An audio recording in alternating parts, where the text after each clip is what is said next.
C'est la Loire païenne qui nous baptisa, puis nous servit de nourrice. Les forêts avoisinantes qui nous élevèrent au-dessus des contingences. Nous, les enfants du Val, de la Sologne et de la forêt d'Orléans, nous avons grandi sous la houlette bienveillante d'une nature radieuse et généreuse qui surveillait nos escapades bucoliques sans le risque des véhicules automobiles ou des craintes parentales.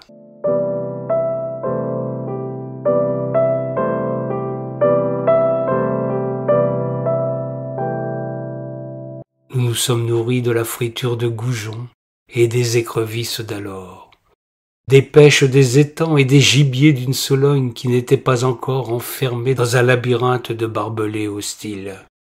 Nous ramassions les champignons au nord comme au sud de cette barrière bleue.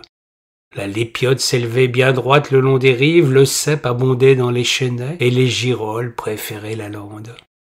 Nous arpentions ces espaces sans limite, n'ayant alors jamais la crainte de nous retrouver face au fusil d'un garde irascible.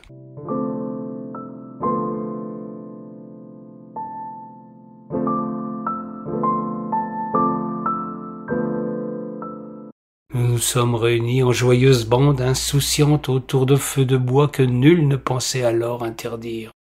Nous pouvions chanter sans déplacer un véhicule bleu. Nous nous regroupions sans déclencher le regard suspicieux des plus grands. Nous plumions une volaille élevée en plein air et rôtie de la même manière. Nous l'accompagnions de châtaignes ou bien de mûres qui donnaient à ces pique-niques des airs de festin.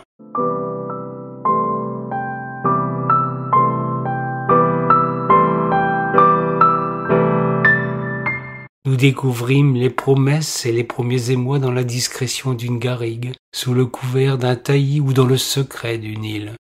Nous avions le temps devant nous, et tout cet espace sauvage pour le dévorer. Quand l'insuccès était au rendez-vous, nous offrions à la Loire consolatrice les premiers chagrins, en errant en solitaire sur une levée réparatrice, auprès d'une rive consolatrice au fil d'une onde salvatrice.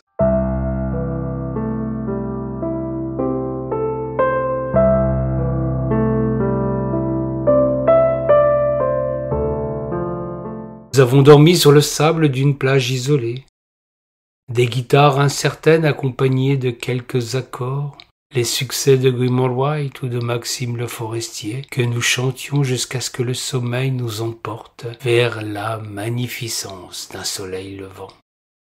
Nous étions enfants du rêve d'un mai qui était passé en nous laissant cette farouche volonté de liberté sans entrave.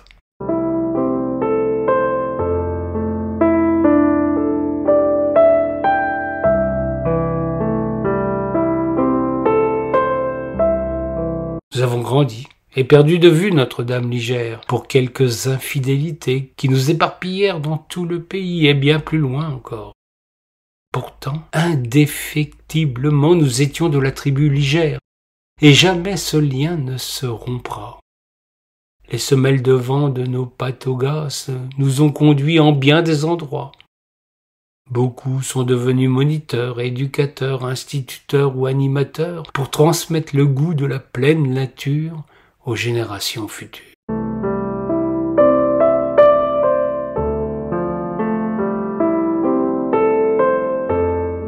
Nous avons échoué dans ce passage de témoin parce que l'étrange lucarne qui grandissait devenait plus distrayant que nos balades champêtres. Nous avons également baissé pavillon dans la lutte que nous menâmes face aux hideuses centrales qui vinrent défigurer notre Loire. Le combat était inégal, et il n'est pas raisonnable d'avoir raison trop tôt. Nous avions pourtant lutté bec et ongles contre ces monstres indomptables qui un jour nous dévoreront au nom d'un égoïsme absurde.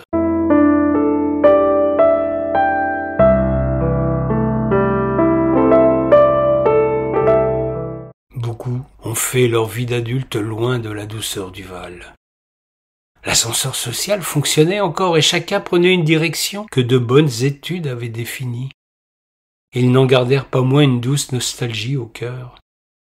Une rivière qui ne cessait de les rappeler à l'ordre, de les convoquer de temps à autre pour qu'ils se ressourcent, comme on dit maintenant, avec cet étrange vocable fluvial.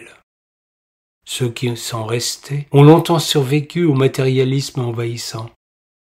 Ils s'en allaient, solitaires et incompris, goûter au charme oublié de la levée ou de la forêt. Puis ils se sont retrouvés.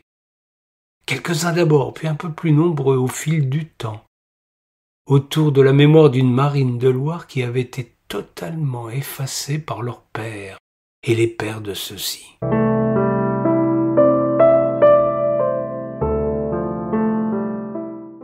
Ils se sont raconté l'amour du fleuve, de ses hôtes et des alentours. Ils se sont retrouvés autour de bonnes bouteilles du pays, d'une répaille qui n'était pas honteuse, de la fête et des danses qui font tourner les têtes et les jupons. Ils ont retrouvé les vieux écrits oubliés de Louis Martin, historien de la marine, avant que d'autres ne reprennent le flambeau. Les plus adroits ont retrouvé ou bien inventé l'art d'assembler les planches de sapin, de chêne, de sélectionner un mât sur pied, de tresser la corde de chanvre. Ils ont donné naissance à des bateaux de bois qui, gonflés d'orgueil sous le vent de galerne, remontaient le courant d'une société qui file à sa perte, en entraînant les générations futures et tout notre environnement vers une catastrophe probable.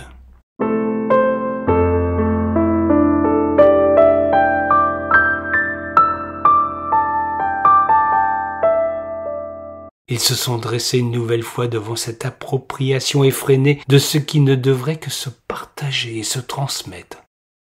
Ils ont réveillé les Ligériens.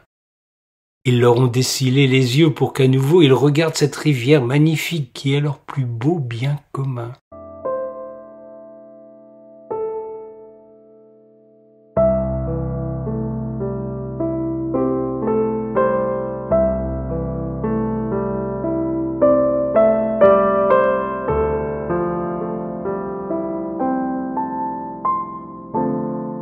Certains se sont faits charpentiers de marine, d'autres capitaines aventureux. Beaucoup se firent photographes pour la mettre en valeur, tandis que d'autres prirent le pinceau.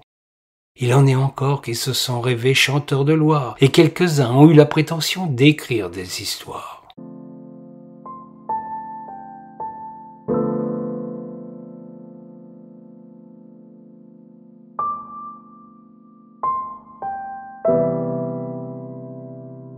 Ils n'ont d'autre but que de vous faire aimer la rivière qui les a nourris dans son berceau de jonc.